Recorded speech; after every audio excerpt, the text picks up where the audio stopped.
Welcome back. Brazilians are voting in a presidential runoff election. They're going to choose between incumbent Jair Bolsonaro and Lula da Silva. Bolsonaro says he expects a win for the good of Brazil, while da Silva, who left office after becoming embroiled in massive corruption, expects to emerge victorious. Now let's bring in correspondent William Denselow for an update. William, thank you for your time and thank you for joining us at eNCA. I hope you are. But I just want to find out, how close is it? We do understand it's the second round and the final round, and how closely contested is it?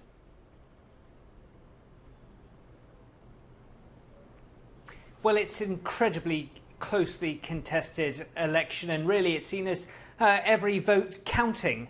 Now, looking at the polls as we headed into election day, it showed Lula, the former president of Brazil, with the narrowest of margins, some polling even having him just 51% compared to Jair Bolsonaro, the incumbent president, at 49%, which gives you a sense of just how close this election is. And to add to the drama, there have been some reports this afternoon of allegations that there have been over 500 incidences across Brazil, but specifically and predominantly in pro-Lula areas where police and highway patrols have stopped people from heading to the polls. Now, according to the police, they say they've been simply enforcing the highway code, making sure that these vehicles bring mostly buses of people to the polling stations were fully operational and were safe. Now, for opponents of Jair Bolsonaro, they say this is an attempt at suppressing voter turnout. Of course, the head of the Federal Highway Police is a known supporter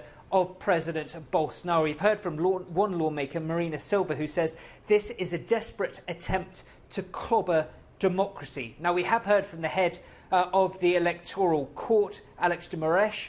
He's come out and says that there were some delays in people getting to the polls, but it did not stop anyone from actually voting. So the polls will close on time at 5 p.m. local time in less than an hour, very much as expected.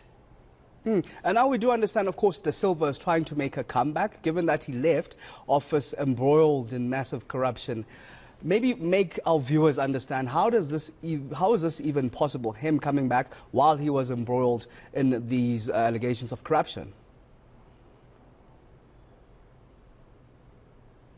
Absolutely. Well, Lula was a president from 2003 to 2010. When he left office in 2010, his approval rating was near 90%. Back at the time, former US President Barack Obama said he was one of the most popular politicians, one of the most popular presidents around the world. That just showed his stock at that time. Since then, things have changed significantly. Back in 2017, he was found guilty on corruption charges. There are around 300 arrests in Brazil in connection to this massive corruption scandal. Lula himself was sentenced to over a decade in prison. He served over 500 days in prison.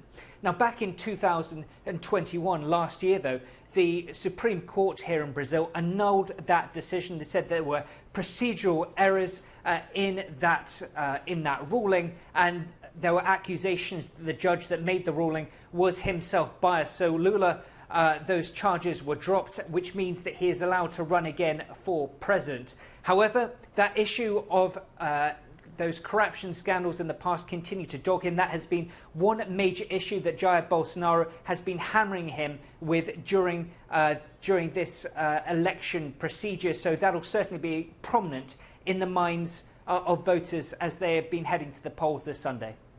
William Denselow, thank you very much for your time. I'm sure you'll be giving us the latest updates, of course, in that hotly contested elections as the voting comes to an end in less than an hour. William Denselow, our correspondent, of course, in that matter. Now let's move